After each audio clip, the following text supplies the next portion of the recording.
Alhamdulillahi Rabbil Alamin. Wassalatu wassalamu ala Rasulillah wa ala alihi wa sahbihi wa man walah. Ashhadu an la ilaha illallah wahdahu la syarika lah. Wa ashhadu anna Muhammadan abduhu wa rasuluh. Amma ba'd.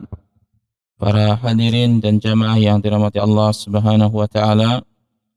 Alhamdulillah, puji syukur kita pada Allah Subhanahu wa taala. Pada malam hari ini kita dimudahkan oleh Allah Subhanahu wa taala untuk berada di satu rumah di rumah Allah Subhanahu wa taala. Dan kita melanjutkan kajian kita di kitab Syarh Ulumatul I'tiqad Al-Hadi ila Sabil Rasyad. Sekarang kita masuk pada fasal fi dzikri ba'du ayatis sifat, yaitu pasal tentang penyebutan sebagian ayat-ayat sifat dalam Al-Quran. Dan kita merujuk sebagaimana yang ditulis oleh Al-Imam Qudamah rahimahullah ta'ala dalam kitabnya ini. Sebagaimana beliau katakan, فَفِمَا جَاءَ مِنْ آيَةِ الصِّفَاتِ قَوْلِ اللَّهِ تَعَالَى وَيَبْقَى وَجْهُ رَبِّكَ ذِي الْجَلَالِ وَالْإِكْرَامِ. Dan dari apa-apa yang datang dengannya ayat-ayat sifat dari firman Allah Subhanahu wa taala, di antaranya dalam surat Ar-Rahman ayat 27, yang mana Allah mengatakan wa yabqa wajhu rabbika dzil jalali wal ikram, dan akan kekalah wajah Rabbmu Muhammad yang memiliki keagungan dan kemuliaan. Maka Ahlus Sunnati wal Jamaati menetapkan dan berkeyakinan bahasanya Allah memiliki wajah yang sesuai dengan keagungan Allah Subhanahu wa taala yang tidak sama dengan makhluknya. Dan ayat ini juga dikuatkan dengan hadis-hadis Nabi sallallahu alaihi wasallam. Di antaranya adalah hadis ketika Sa'ad bin Waqqas radhiyallahu taala anhu sakit di Mekah ketika haji wada, yang mana dalam isi hadis itu Rasul mengatakan, innaka lan tunfiq nafaqatan tabtaghi biha wajhallah illa ujirta 'alaiha. Sesungguhnya engkau tidaklah menginfakkan satu nafkah yang dengannya engkau mengharapkan wajah Allah, kecuali pasti engkau akan dibalas atas nafkahmu itu. Hadis Bukhari dan Muslim. Maka ketika Allah menyebutkan dan kekalah wajah Rabbmu, dan juga tidaklah engkau menginfakkan suatu nafkah yang kau inginkan adalah wajah Allah, kecuali pasti Allah akan balas. Maka dengan demikian sepakat salafus saleh kaum muslimin bahwasanya Allah memiliki wajah sesuai dengan kebesaran Allah Subhanahu wa taala yang tidak sama dengan makhluknya. Maka di sini saya menyebutkan fayajibu isbatuhu lahu biduni tahrifin wala ta'tilin wala takyifin wala tamthilin. Maka wajib bagi kita menetapkan bagi Allah wajah tanpa harus memalingkan maknanya, tanpa harus mengingkari, tanpa harus menanyakan bagaimana wajahnya itu, dan tanpa harus memisalkan wajah Allah dengan wajah makhluk.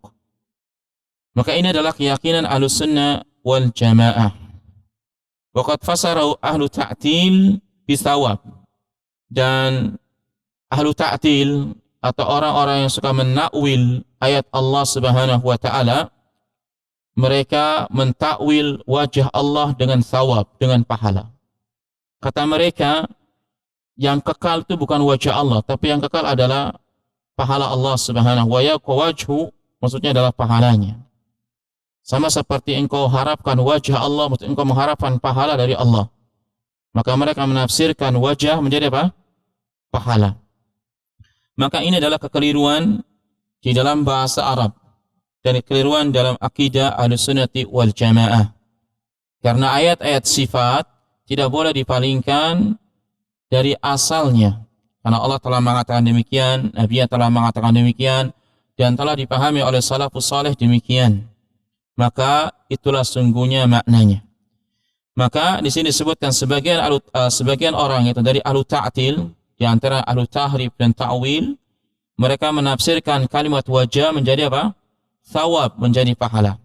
Maka Syekh Utsaimin mengatakan wa naruddu alaihim bima sabaq fil qaidatir rabi'ah. Maka kita bantah mereka pada kaidah yang keempat. Masih ingat kaidah yang keempat dalam nama dan sifat Allah Subhanahu wa taala?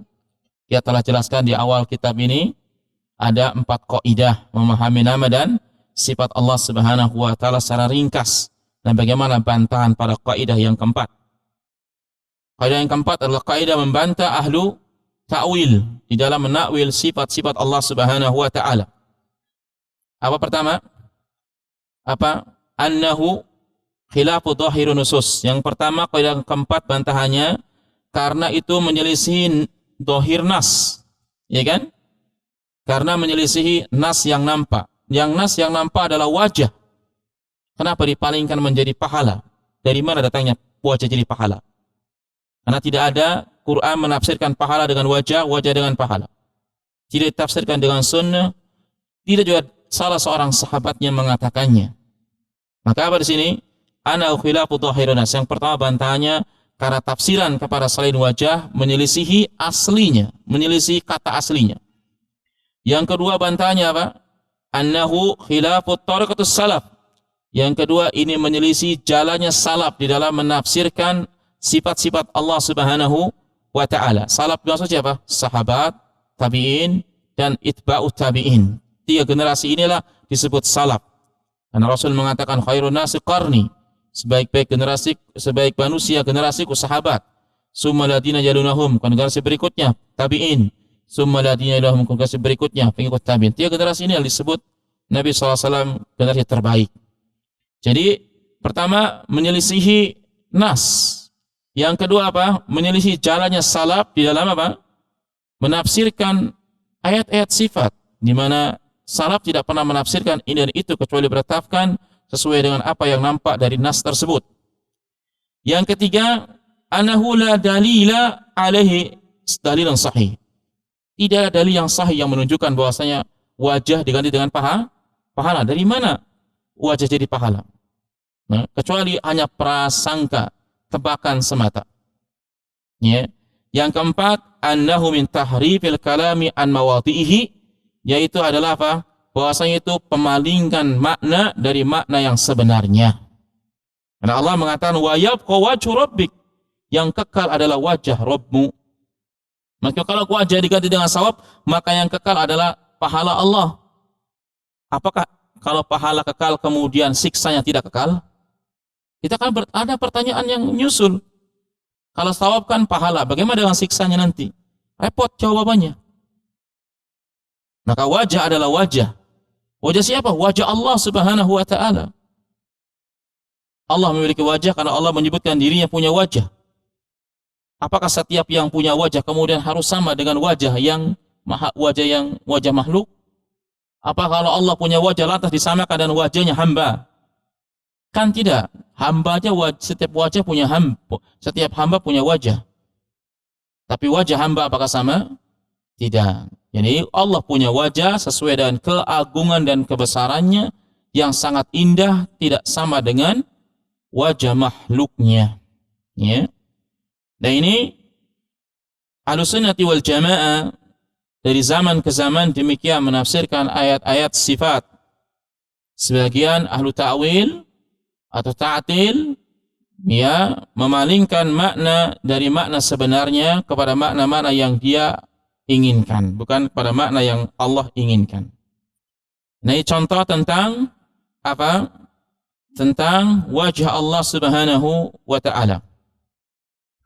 Kemudian ayat yang kedua adalah firman Allah Subhanahu wa ta'ala pada surat Al-Maidah ayat 64, yaitu tentang 2 tangan Allah Subhanahu wa ta'ala.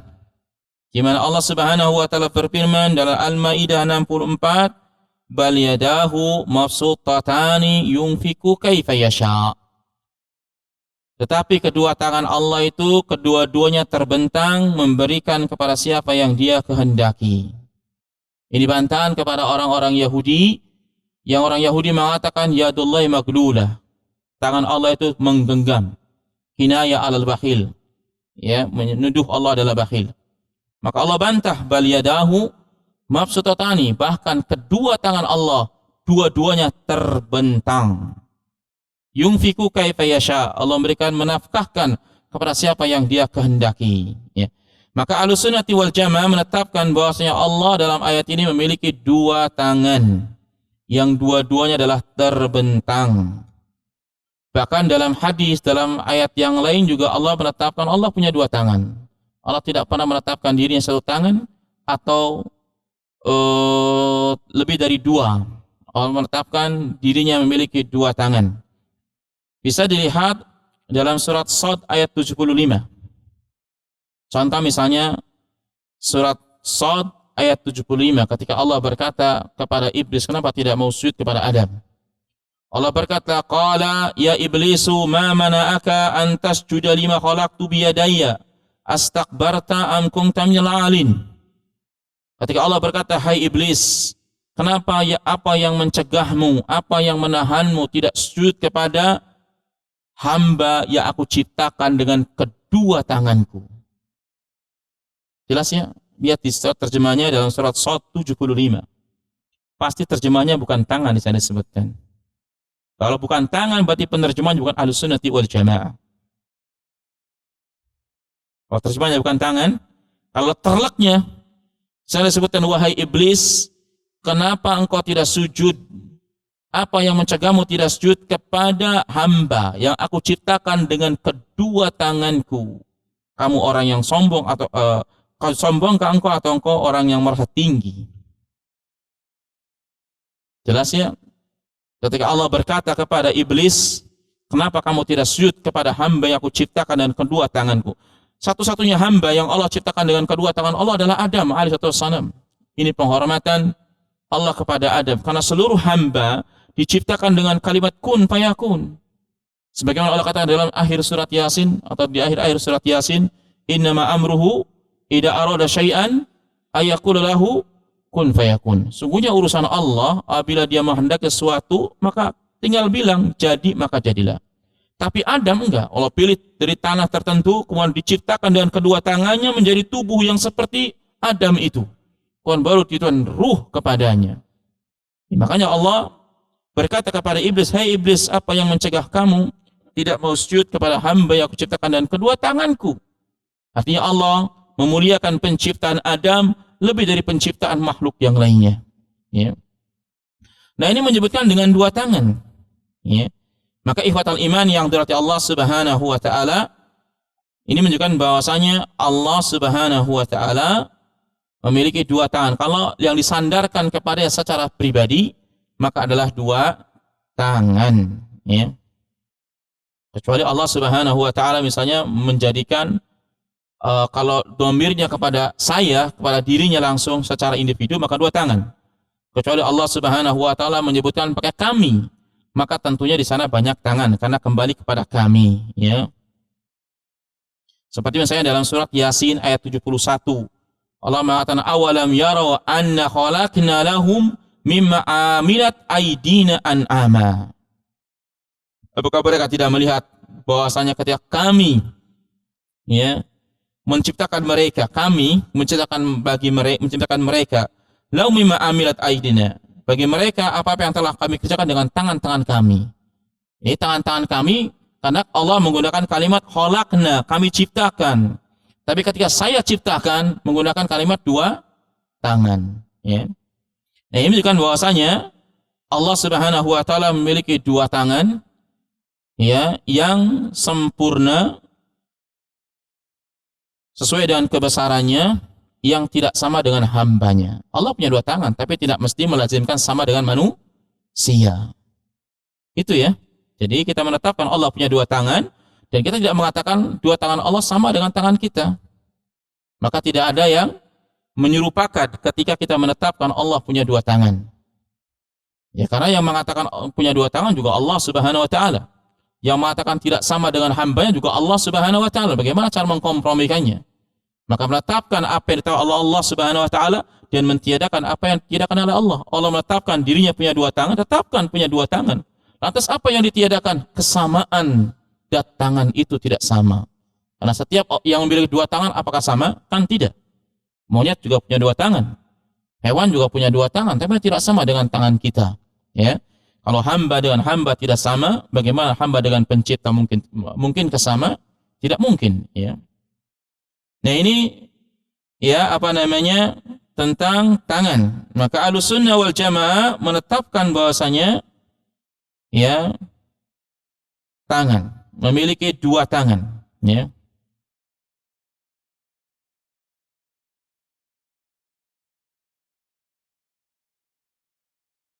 Kemudian sebagian ahlu takwil atau ahlu takwil mereka memalingkan tangan menjadi apa? Menjadi apa? Jadi kekuasaan, jadi kekuatan, macam-macam. Ada yang mengatakan kekuasaan, ada yang mengatakan kekuatan. Ya. Jadi mereka mengatakan, oh enggak, ini tangan di sini maksudnya adalah bukan tangan hakiki, bukan tangan hakikat bagi Allah Subhanahu wa taala, tapi ini adalah kekuasaan Allah Subhanahu wa taala. Maka ini jelas menyelisihi metode salaf di dalam apa? Menetapkannya. Ya, kalau salaf menetapkan sesuai dengan apa yang ada dalam nas, ya, karena tidak ada yang memalingkannya. Ya, sedangkan mereka memalingkannya karena alasannya apa? Alasannya kalau menetapkan bagi Allah dua tangan maka seperti manusia. Inilah sebab syubhat mereka, kesamaran mereka dan keliruan mereka di sini. Kalau menetapkan dua tangan berarti melazimkan kesamaan. Padahal menetapkan sesuatu tidak mesti melazimkan sesuatu. Ya, mereka melazimkan kalau Allah punya dua tangan maka seperti tangan kita. Maka pertanyaannya, apakah setiap yang punya dua tangan itu sama seperti tangan kita? Kan tidak. Ya, monyet itu punya dua tangan juga. Apa kita mau ditanyakan tangan kita kayak tangan monyet? Kan tidak sama. Ya. Nah, ini kekeliruan ahlu bid'ah dari ahlu ta'til wa ta'wil, ya. Karena mereka ingin mensucikan Allah, niatnya sudah ingin mensucikan Allah dari penyerupaan hamba. Tapi akhirnya mereka terjatuh pada penyerupaan itu sendiri. Kenapa? Karena yang sudah ada gambaran penyerupaan itu dalam benak mereka terdahulu. Jadi duluan itu sudah benak mereka ingin ada prasangka menyerupakan Allah. Karena menurut mereka kalau menetapkan nama mesti menyerupakan kelazimannya. Ini keliru. Kalau Allah ditetapkan namanya tangan, Allah menetapkan punya tangan, namanya tangan itu bagi Allah Subhanahu wa taala, maka melazimkan hakikat. Ini keliru. Ya. Ini keliru karena Allah sendiri yang mengatakan Allah punya dua tangan, Allah yang mengatakan tidak sama dengan hambanya. Jadi bagaimana itu? Menetapkan tidak mesti harus menyerupakan. Ya, kita tetapkan Allah punya dua tangan sesuai dengan kebesaran Allah yang tidak sama dengan hambanya, selesai.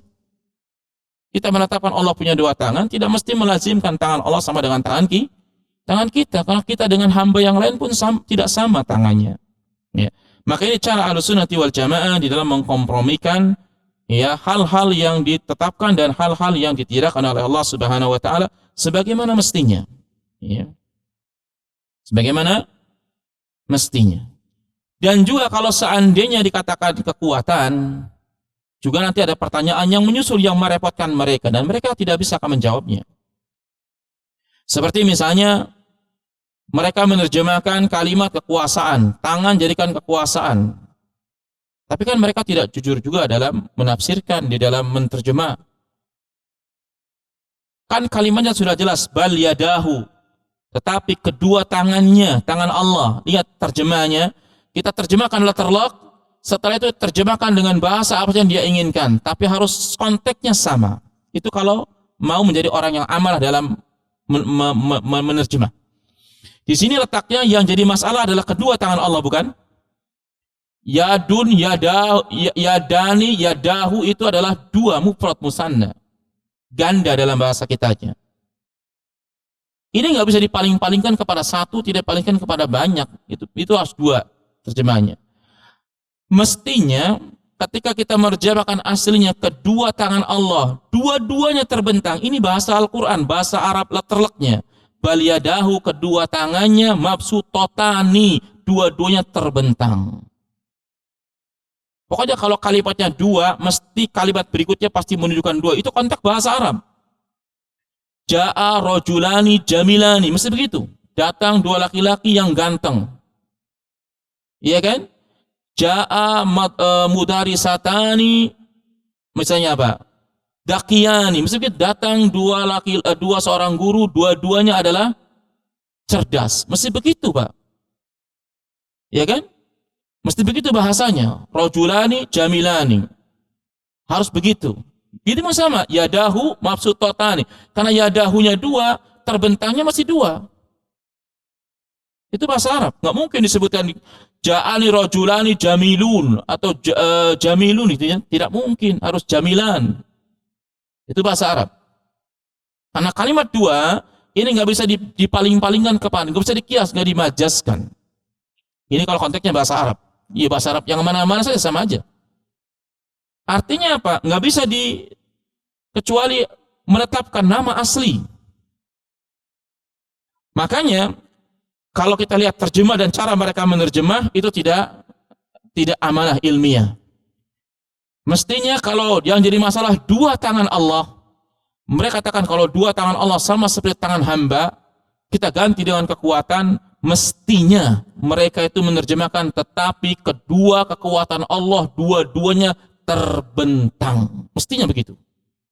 Karena salah dua tangan, bukan masalah tangannya, dua tangan.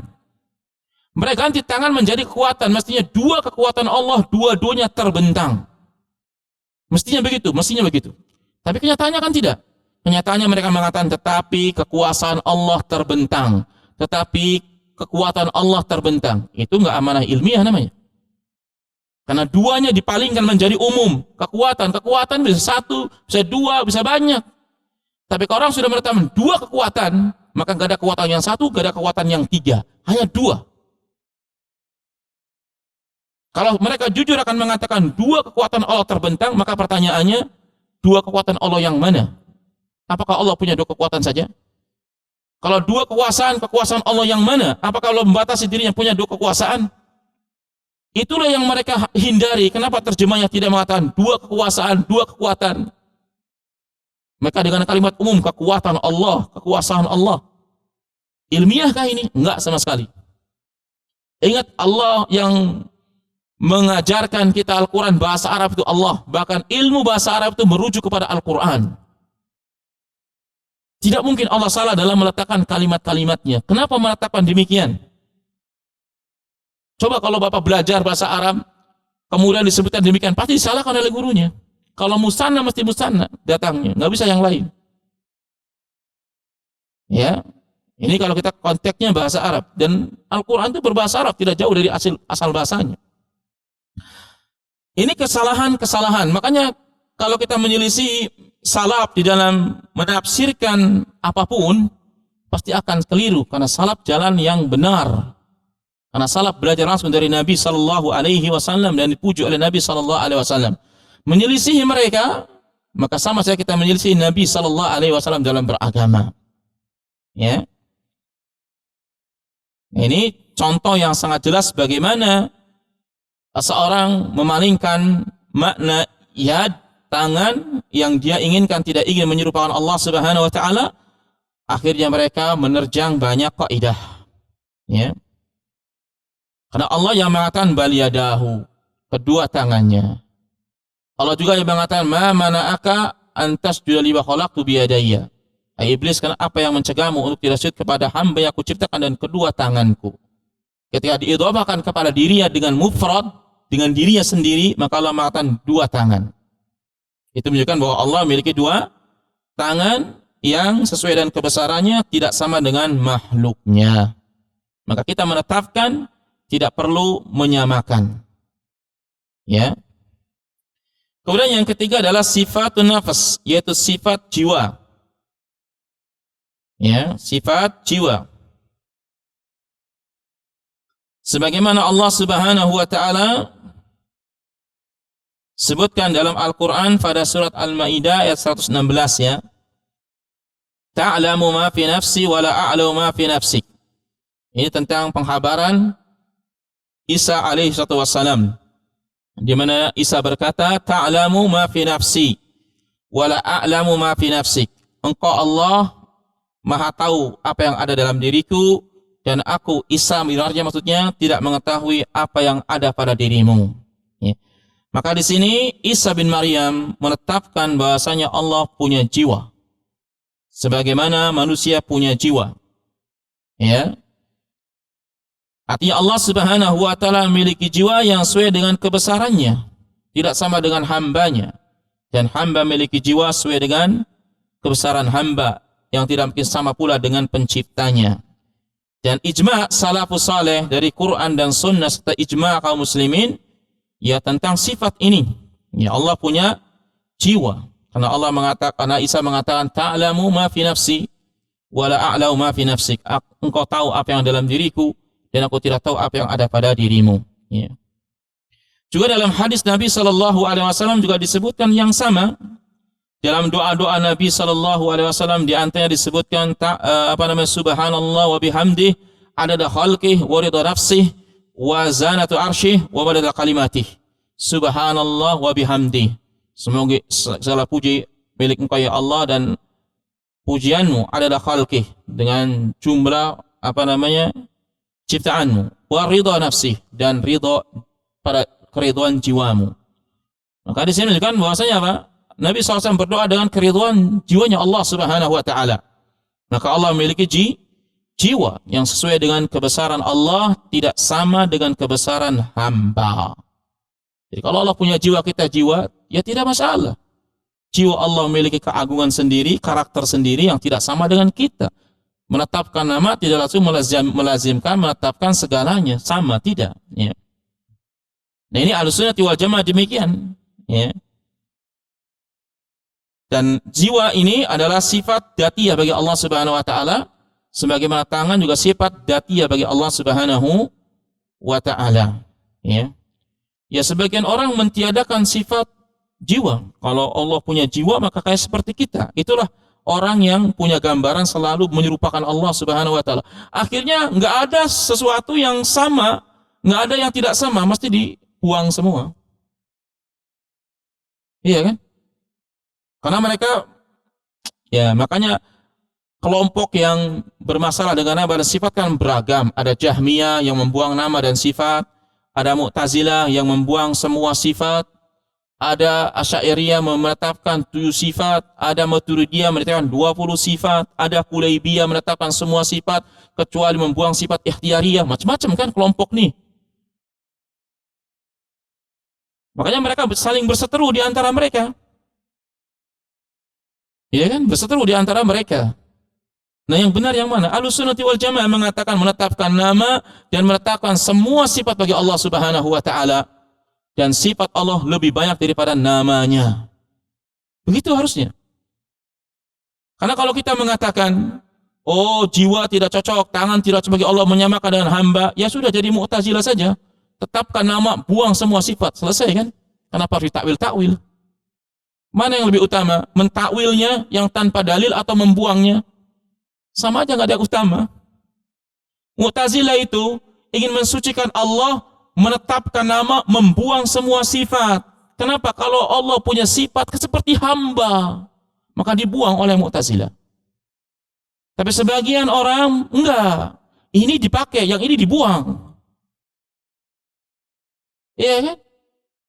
Sebagian manusia pada hari yang takwil kepada sifat Allah Subhanahu wa taala, yang sebagian takwil pada sifat Allah Subhanahu wa taala itu tidak membuang semuanya. Ya, takwil mereka ya sama saja. Intinya mereka tidak setuju kalau itu sifat Allah. Kalau Mu'tazilah dibuang, ditiadakan, diingkari sudah, tapi diingkari tapi sudah tidak pakai penambahannya, sudah diingkari aja, nggak ada gitu aja. Kalau mereka mengingkari sifat itu, tapi diganti dengan nama yang lain, kan sama-sama mengingkari sebenarnya. Bedanya pada Mu'tazilah.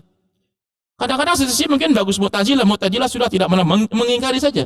Kalau ini, enggak. Mengingkari itu bagi Allah, kemudian diganti maknanya dengan makna yang lain. Lebih buruk sebenarnya. Tapi kata Jahmiyah, yang penting seperti kami aja. Mentiadakan nama, mentiadakan sifat, selesai. Allah nggak punya nama, berarti nggak sama dengan hamba. Allah nggak punya sifat, ya apalagi nggak ada yang sama dengan hamba. Lihat bagaimana manusia dalam nama dan sifat Allah Subhanahu wa taala. Makanya Allah punya 3 tauhid, rububiyah, uluhiyah, dan asma dan sifat. Rububiyah ini untuk membedakan orang sombong dan tidak sombong secara fitrah. Seperti Fir'aun, fitrahnya mengakui Allah itu Tuhannya, tapi dia mengingkarinya karena kesombongan. Seperti orang ateis begitu juga. Kalau tauhid uluhiyah itu membedakan muslim atau non muslim. Muslim tidak muslim itu lihat dari cara penyembahannya. Dia nyembah Allah saja muslim. Kalau dia nyembah Allah, nyembah yang lain, musyrik dia. Nah, kalau tauhid asma dan sifat, ini tempat sengketanya ahlul kiblat. Ngaku Islam, tapi pada tauhid ini jarang selamat. Jarang orang selamat dari tauhid asma dan sifat. Karena ini pembahasan yang sangat dalam dan dakik, yang perlu untuk keseriusan mentelaah setiap pendapat. Dan manusia dalam masjid sangat banyak sekali. Ya, pada intinya ikhwatal iman yang dirahmati Allah Subhanahu wa taala, mereka punya niatan yang baik dengan nama dan sifat, ingin mensucikan Allah Subhanahu wa taala. Tapi niat baik saja tidak cukup sampai dia meniti jalan yang benar. Jadi Mu'tazilah, Asy'ariyah dan yang lain itu sudah niatnya baik, ingin mensucikan Allah dari penyerupaan kepada hamba. Tapi tidak setiap niat baik itu kemudian dia meniti jalan yang benar. Ya. Nah, ini kita baru menetapkan 3 sifat. Kita baru menjelaskan 3 sifat yang ada dalam kitab ini. Tentunya masih banyak sifat-sifat yang lainnya yang pada hari ini banyak orang mentakwil-takwil. Sungguh mereka tidak mentakwil kecuali mereka telah mengikuti pendapat orang terdahulu yang mentakwil dari kalangan Asy'ariyah, Kulaybiyah, dan yang lain-lainnya. Dan juga Mu'tazilah. Walaupun Mu'tazilah dalam nama dan sifat dia tidak mentakwil, tapi dia benar-benar mengingkari semuanya. Saya tidak beriman, Allah demikian, tidak punya sifat, sudah selesai. Nah itu ya. Nah ini khilafnya manusia dalam nama dan sifat. Dan kita baru menjelaskan 3 rincian tentang nama Allah. Pertama apa tadi? Sifat wajah, yang kedua sifat 2 tangan, dan sifat jiwa. Ya insyaallah ta'ala nanti kita akan sebutkan sifat-sifat yang lainnya insyaallah ta'ala. Karena kita membahas nama dan sifat ya. Baik, ada pertanyaan dari sini?